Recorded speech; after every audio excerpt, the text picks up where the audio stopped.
opened my eyes today, and I knew there's something different. I saw you in a brand new way, like the clouds had somehow lifted.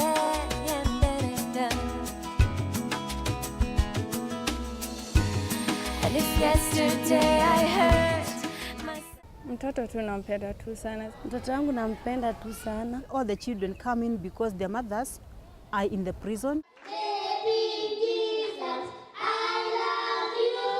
I love you. You are my savior. You are my savior. Every day, every day. Mtoto tu nampenda tu sana. Sasa venye tu naweza ona yani yenye nimemkosea ni mimi kuwa jela. Naweza tu furahia venye tuweza kutukua na yeye pamoja.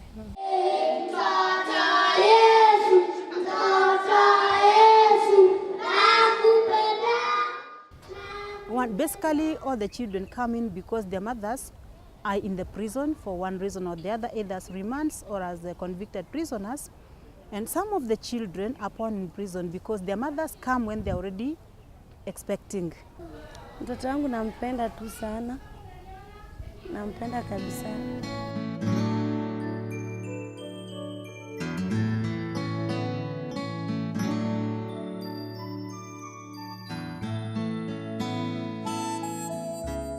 Venye nilipatikana 09 mwezi wa pili na steering kuingia ndani niliingia 09 mwezi wa pili.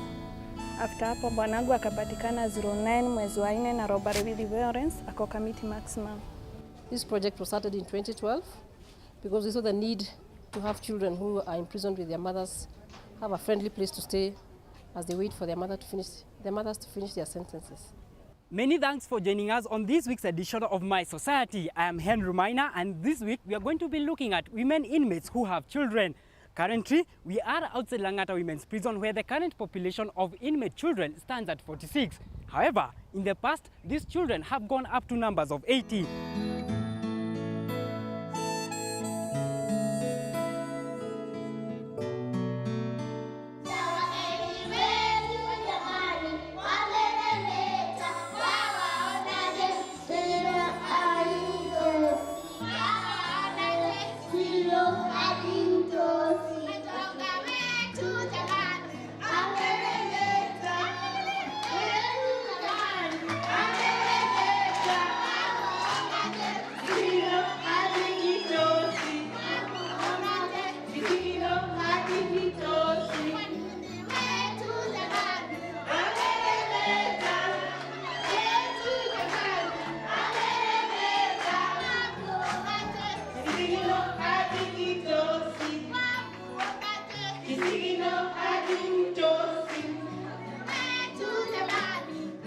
Well, we have 21 women prisons in the country, and Langata is the biggest and is the only one of its kind in the sense that it has only women. It's managed by women.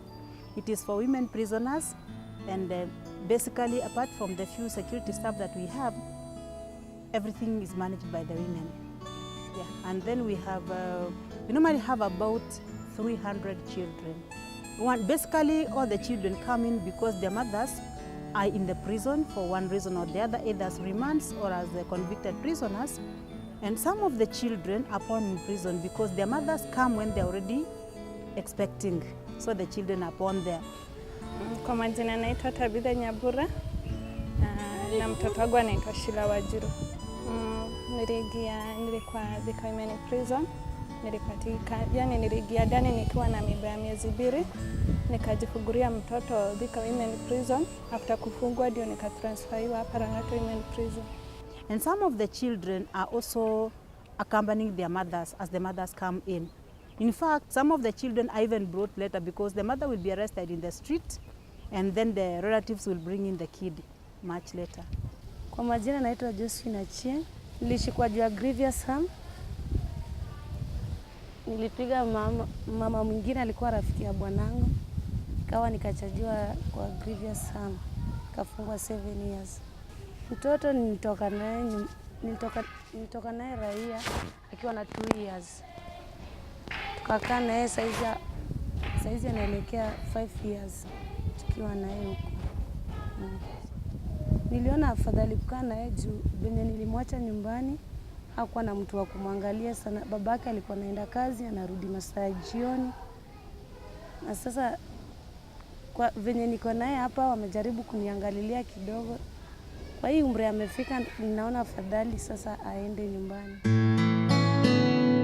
Well and clearly indicated that it's the mothers who committed the crimes, not the children who are confined within the walls of prison. And one would ask, is it right to hold such children in prisons? In the Prisons Act Cap 90 of the laws of Kenya, the Prisons Department is mandated to keep children below 4 years of age. And after, as they attain 4 years of age, we either hand them over to the relatives or to the children institutions. That's childcare institutions, whichever comes first. What normally happens is that these children are not serving a sentence. They are only accompanying their mothers to prison. And ordinarily in all the prisons, we try as much as possible to keep these children separated during daytime. But in the evening, at night, they will sleep with their mothers. And we have very miniature daycare centers in almost all the institutions. Some we've only converted wards during the day to serve as daycare centers. Huko Lang'ata Women Prison sasa kutoka nikuje walikuwa wanakaaga huku tu nursery, mariua wanakaa tu na madam zetu, alafu ikifika ni weekdays wanaenda shule, kuna nursery, alafu jioni wanarudi, tunakaa nao. Kiafya, chakula wanagariwa mzuri sana, wanakula diet nzuri. Clinic, mtoto akiwa na shida yoyote wanakuchukua na kukupeleka Kenyatta National Hospital. Actually, when a woman is imprisoned and say they are expecting, they go for all the process for prenatal care, that's antenatal care, postnatal care, and they go to the clinic, they go for all the checkups, they wear mother dress, they are on special diet, and even on recommendation of their doctors. And then when the children are born, they also go through the clinics the same way. Yeah. We have a full-fledged Directorate of Health Services, and we have nurses who do this. The only thing we don't have in prison is a labor ward. Yeah, a maternity ward.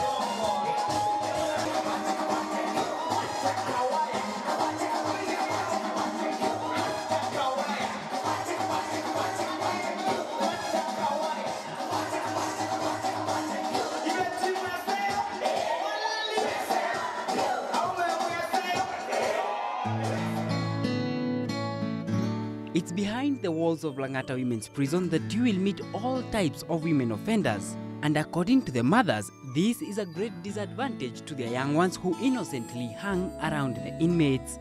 Kuwa na mtoto Lang'ata Women's Prison mimi siwezi furahia, by the way, cause kuna wale wa mama wenye tuko nao huko, kuna tabia zenye zinafanywa huko. Mtoto as a memory, na kitoka pale nje mkote amekuwa kichwa gumu juu ya ile mambo inafanywa ndani ya memory. Akiwa nje naweza furahia tu sana, cause kwa masomo kuna venye amesterewa sasa hapa na masomo, hata venye naweza mweka hapa ndani si venye aweza kuwa pale nje, cause unaona huku ndani kama sisi hakuna wanaume, sasa hakuna venye aweza jua ati life different hivi, yaani akienda huko nje aweza changanyikiwa sana. Sasa tunaomba naweza furahia akiwa nje.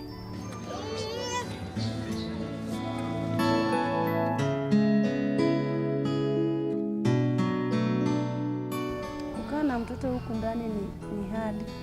Juu saa zingine unapata umeenda kazi, uonani na mtoto. Si vizuri vile kukaa na mtoto. Kaa sisi kaa saa hii mtu wangu amefikisha umri wa kwenda nyumbani. Si vizuri kukaa nao. Juu saa zingine mtu anaona mtoto amekuwa mkubwa bado uko na mtoto. Wengine wapendi hata wafurahi kukaa na mtoto huku. Mazungumzo yao pia haikuagi mazuri. Kozi kuna mwenye waweza ona alisikiwa kesi ya watoto, kutesa watoto, ama mwingine aliua watoto wake. Sasa unaona ile hasa ya kuona mtoto, yani hata waweza kuta amepatana na yeye anamhodoa tu tuteke nini hivyo na matusi ingine barabarani. Someone said I don't deserve a second chance. Someone said I murdered someone close to you. Your heart is heart of love. Your heart is heart of love. And everything you do speak louder. You are so humble, so loving, and selfless to an extent that we can never tell. That we can never tell. Your heart is heart of love. Your heart is heart of love, and everything you do speak louder. Father Peter, the founder of Faraja Trust, has become an icon in different correctional facilities in the country, and this is how he got into prison's work. My name is Father Peter Meyenberg. I am a Swiss Benedictine monk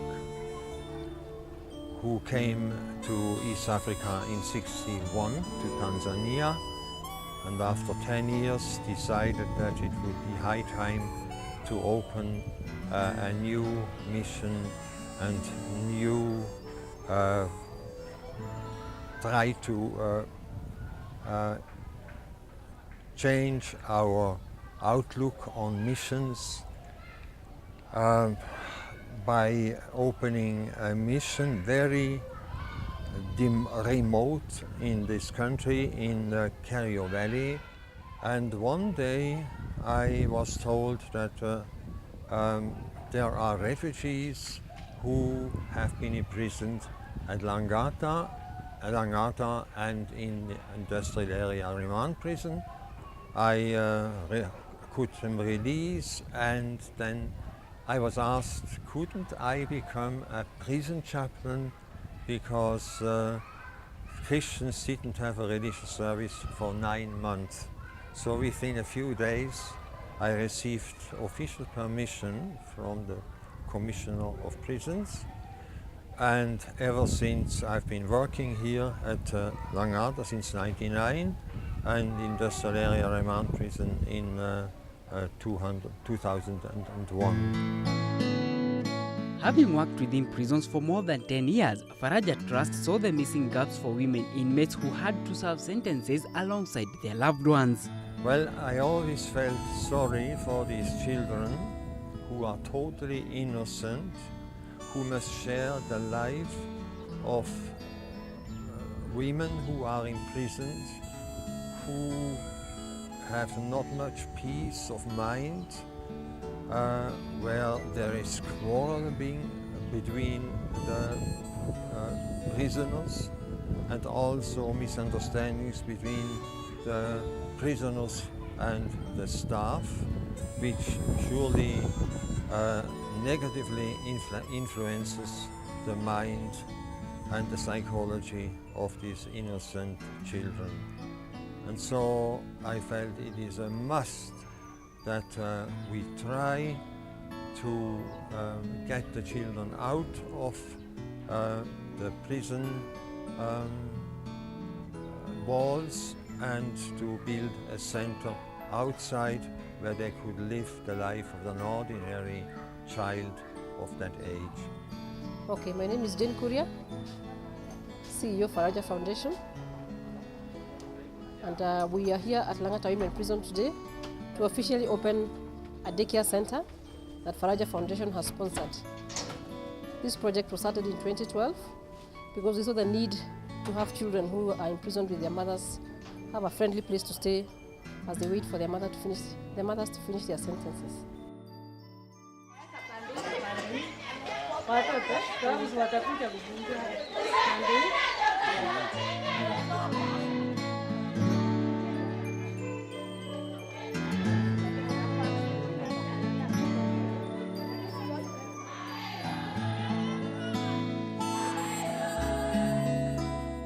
we want to declare this child daycare center officially.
Faraja has worked in this prison for the last 10 years. And so we saw the need because we are there almost at any other time. And for us, we had not really focused on the children before. But others who had done research would share with us about why do these children have to be in prison.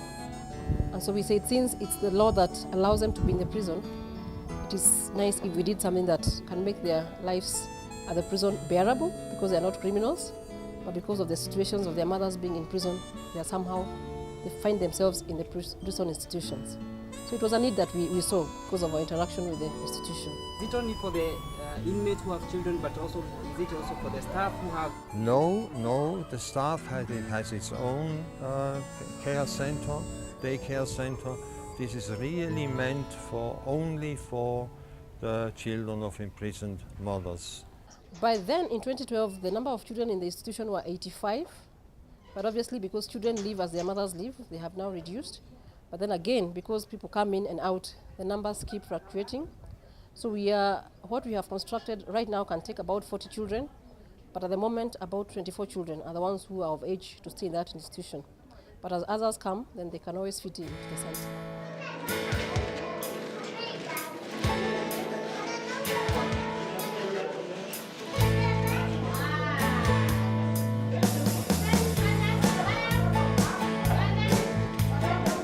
But what we've done today is actually a milestone in the history of the Kenya prisons.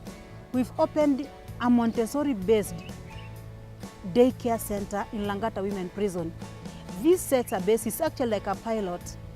And this is what we want to have in all the other prisons in the country. But so far, we have managed to also build daycare centers in Shimolatea Women Prison, in Kakamega Women Prison, Meru, and Kisii.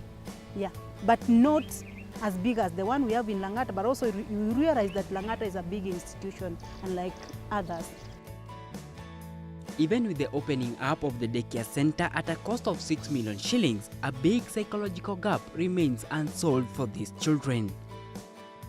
Vyenye nilipatikana 09 mwezi wa pili na steering kuingia ndani niligia 09 mwezi wa pili. After hapo bwanangu akapatikana 09 mwezi wa 4 na robbery with violence ako committee maximum. Sijui kama mtoto ameweza kuona baba yake. Hajaimuona hata hajaiongea na yeye hata. Juu najua ni difficult kumpata mali sasa. Kwa sababu maybe nitoke kifo yangu kifugo nilifugwa 5 years nimebakisa kidogo sasa maybe nitoke niende nimuonyeshe mali yako juu ni condemned. At the moment we do have something like 22 of such children between the ages of 2.5 up to 4 years when the children must leave the prison and possibly do not know how the life will go on for them, because they may go to relatives, maybe to a grandmother, possibly to a children's home, but surely that is a traumatizing experience for the children. Babake sijui kama anakuja kumtembelea ama anaona mtoto ama ameikwambia kwamba angependa mtoto akuje nyumbani. Anakuja kumuona tena na sana huwa anasema apewe mtoto. Lakini najua tukiwa huku lazima tufuate sheria. Cute, lovely, tender and innocent babies who go about their day-to-day life normally, and it's only in comparison with other children beyond the walls of prisons that one recognizes that their life is no similar. We truly thank the Lord for Faraja Trust and all others who are out there to see to it that these children, who in lack of better words I will refer to them as children behind bars, will live up to their rights. Heri wakae nje badala ya kukaa ndani. Huwa wanasikia tu ni kama wamefinyika. Saa zingine wanakuambia wanataka kwenda home. Sasa at least venye wamekuja huku tumefurahi tu sana. Mimi kwa hapo nimeshukuru sana, kwanza sana. Kozi watoto wakitoka pale shule wanatoka kitu saa 7. Sasa hiyo ni masaa yenye mtoto wako huko ndani, lakini hii shule imetusaidia sana by the way. Kozi mtoto anatoka hapa asubuhi, mnalala tu anatoka asubuhi anakaa hapa. Sasa ni kama yani ana relax, ni kama tu ako raia. Yani saa hata kurudi kule ndani hakuna kitu ana memory. Hiyo ni yani tumeshukuru tu sana na tumeonea tu ni vizuri sana venye sasa wanatoka nje. Our hope is that all other institutions with the children like this one, our focus is one because it's a maximum. That means if it's children, there are many in this particular prison, but we would plead with the government if there are other children in other institutions, it is important they are helped through donors like us or the government itself so that their lives in the prison are much bearable than what it is at the moment. Ningependa kuona zaidi wakiendelea zaidi hapo, wasome kabisa. Yes, basically we are thinking that when the Prisons Act gets reviewed, it's under review, that we may not want to be keeping children as big as 4 years of age. But what you see, we want to give these children a conducive environment for their normal growth in their formative years, as near home as possible. And we want these children to also start attending school. You see, like from 2 years of age, they are in the baby unit. Then they move to nursery, okay? And then they will now move to pre-unit. Then from there now they'll go to the normal primary school. So what we are saying is the plan that we have is that we want to give these children an environment that is near normal, near home as much as possible, so that the effect of imprisonment is reduced, that impact is minimized even in a small way. In some way, we don't want that imprisonment to interfere with their normal growth. Yeah. Okay, And actually, these children, like when they are taken to the daycare center, it is not all their mothers who also take care of them. This is one thing I should clarify. We have ECDE teachers who take care of these children during the day. But along with them, we also have like 2 vetted mothers who accompany also the children. Yeah, but not all of them, because you see, we can have conflicting interests. One mother can be taking care of her child only. So we normally check on one of the ladies who is good enough to take care of the children. She has a passion and a heart for children, and this one takes care of the children on behalf of all the others, so that the others can also undertake rehabilitation programs. Yeah.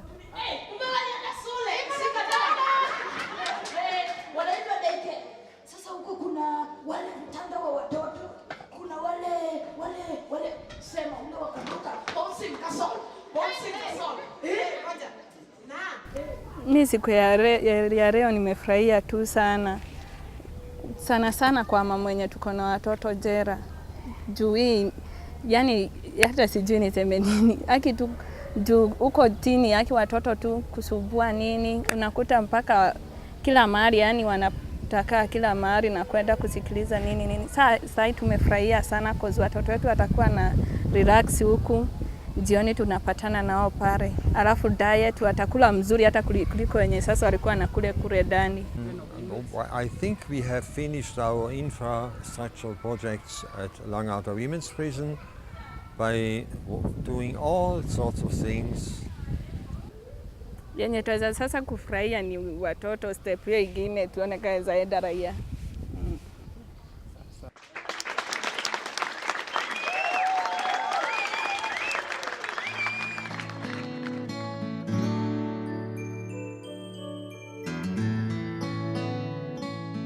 According to a research by World Female Imprisonment List and the International Center of Prison Studies, female prisoners generally constitute between 2 and 9% of the total prison population. However, in Africa, the percentage is said to be lower than other continents. 2 years back, Rwanda was said to have the highest number of inmates, followed closely by Kenya. Apparently, women inmates in Kenya number at 2,100 according to the Kenya Prisons Department, and 226 children confined with their mothers behind bars. With the opening up of the Langata Daycare Center, Kenya joins South Africa in advocating for the inmates' children, and this is actually a societal eye-opener for Kenyans to help out the children live a normal life, since they are innocent unless proven guilty in a court of law. That will be all for today. Thank you for joining us on My Society. Until next week, same time, same place, I have been your host, Henry. All the best and take care.